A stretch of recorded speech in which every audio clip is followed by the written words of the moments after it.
So what's the deal with capital flight? That's where everybody just takes their money out. Yeah. And they're just not ready. The classic. 1800s happened.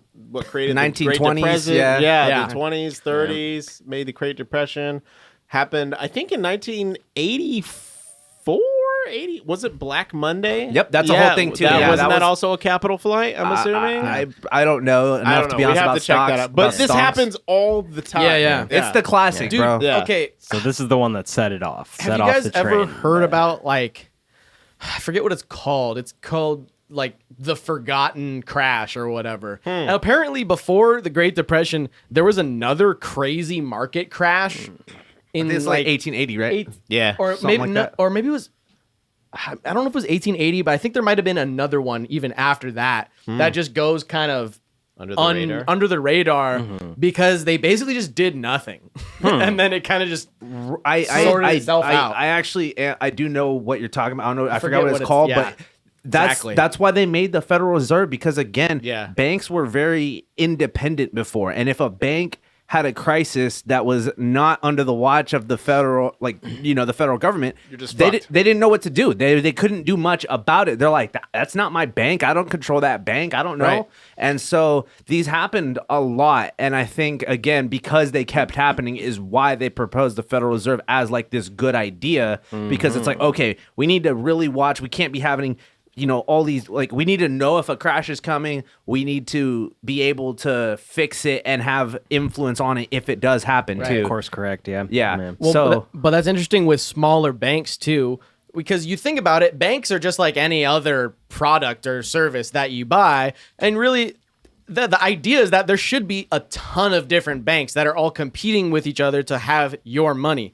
So if you go to a bank and you're kind of skeptical, you're like, I don't know, are you guys going to really have all my money? Just with like this whole FTX thing that just went down that whole fiasco because it wasn't FDIC insured. If you go to a bank and you're like, I don't really know if these guys are going to be able to have all my money, maybe you don't give them all your money. Maybe you have it spread out between a few different places, or maybe you really have to look into what that bank's doing and kind of check them out and... but that's too much. That's too much effort for most people. You got to diversify. You got to, but you got to check it out. In the same way that banks have become so standardized, because after that, you're like, well, the FDIC insures me up to $250,000. I'm never going to make that much money in my life, so I'm good. I'll go with whatever the fuck bank. They're all FDIC. It doesn't even matter. It's the same thing as anything else where, before you might have really thought about where you're going to get medical care. But if you're like, well, it's all part of the same, ACA, or it's all part of the same big government thing. Well, I don't really have to think about it. Like it's like kind of true with like, okay, maybe you don't have to think about it so much and it takes some of the burden off of you. But then all these banks and all these, insert company here can just kind of take advantage of you and take advantage of your trust in them and sort of do whatever the hell they want because they know. And same thing with the mortgage crisis and same thing with everything else. They're like, well, the government will bail me out if anything bad happens. Where it just creates a situation where nobody does their research. Nobody looks into what's actually the best for them. They're just trusting like, I'm just going to do everything willy-nilly because it doesn't even matter, which is that's bad. Right. Yeah.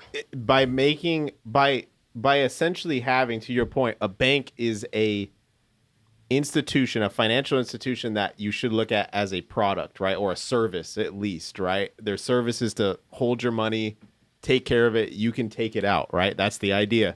But when the government essentially just infinitely backs up an entity like that, even if it was any product, really any service, in a way that automatically like destroys all the pros and all the cons and the pros of just like the free market thing. So it's like, to your point, it's like it essentially monopolizes it by default because it's like, okay, like now this bank can never crash, so therefore they can just get away with being a poor service. Being shitty, yeah. Yeah, and then all of the banks could then just be a poorer service, and it doesn't matter. Same thing with Social Security, too, or like any of these other things. Whereas before, it's like the way the free market and capitalism should work, it's like, again, it's not perfect, but it's kind of a roll of the dice where it's like, hey, if I'm going to go with this bank, I'm assuming they're going to do well, and I want them to do well because I've got literally financial interest in the bank with them, right?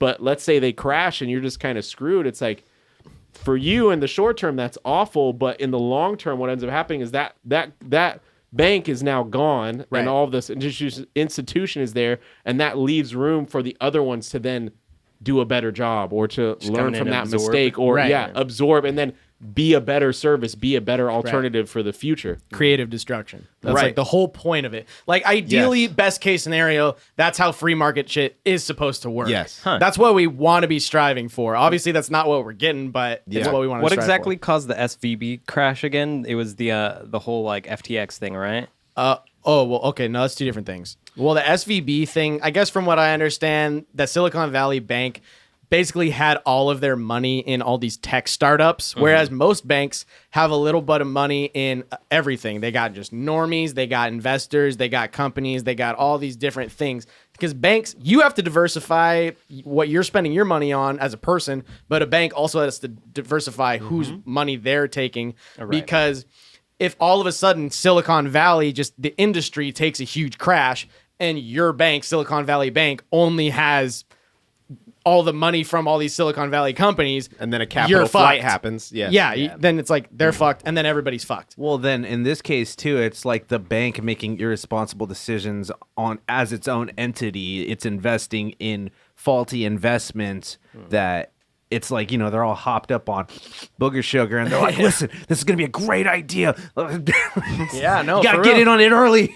They're And just, I'm like, bro, I Adderall don't and like polycules, Polycues and cocaine, bro. Yeah, They're dude. with it. dangerous combo. That's the formula for a Silicon Valley company if I've ever heard one. Yeah, for real.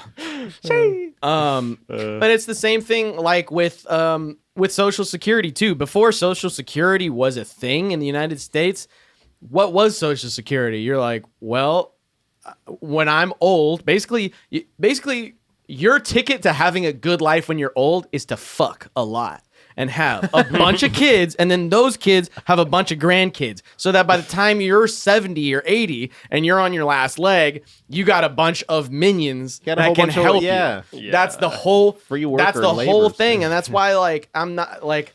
There's a problem with China and Japan like that, or Japan, because a lot of the old people who are homeless it's because they didn't have kids or their kids couldn't end up coming back around and taking care of them, because culturally that's a whole thing. And so it's a lot of like old men, because old women are getting benefits or housing and stuff, like because culturally they're like, you're a man, you need to fend for yourself, you should be able to provide. So a lot of these older cats, they can't take care of themselves, or you know, because it's tough out there, and that's like a majority of what's making up their homeless problem out there. Yeah, which I mean, their homeless problem ain't shit compared to what we got going on in the U.S. Like, I mean, that is the thing too with immigrants from a lot of places in Asia, like Chinese immigrants in the U.S. That is what they do. They're not relying on Social Security, bro.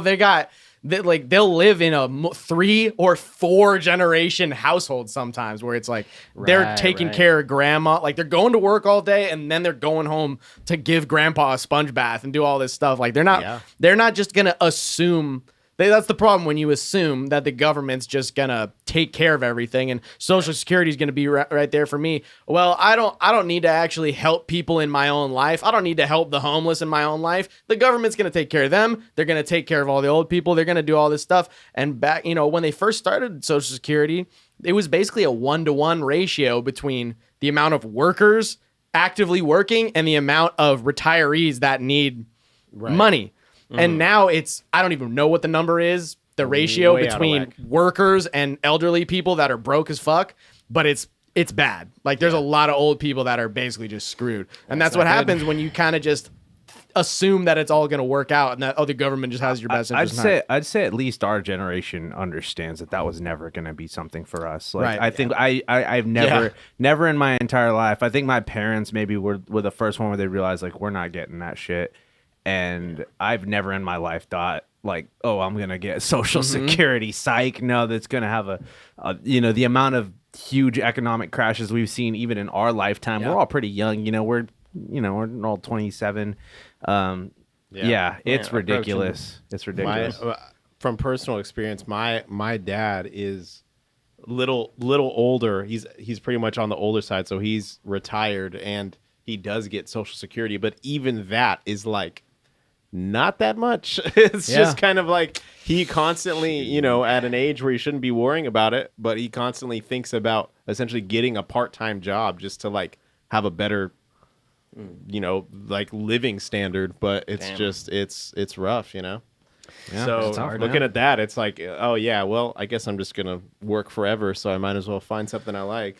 Hey, in that case, I would try to get like a work from home call center type deal or something. You know what I mean? Where you're just like, That's what eating we're a all sandwich. doomed. That's what we're all doomed to. That is what retirement's going Pretty to much look what like it's for like. our generation. Is What's going to be happening. just being Well, a I've also good fully customer support. I've also fully accepted that I'm probably never going to retire. Like, not for lack of finances, because I do intend to, you know, make more money than I do right now, but just as like a rule, I'm like, I'm just gonna go hard. Well, that's what they say. They're like, retirement kills more people than anything, because people just You lose a purpose. You know, Yeah. you lose Right. drive. The A lot of people turn loneliness. to depression, loneliness. Yeah, that kills. That literally kills. And when people say retire, what they don't necessarily mean I'm just gonna stop doing everything and just hang out until I die. Like that's not really what retirement means, because there's all these fucking YouTube millionaires or whatever. They're like, I retired at 33 or whatever, and it's like, yeah, but they're still gonna be doing shit. To make But it's money. after that, when you retire, it more means just,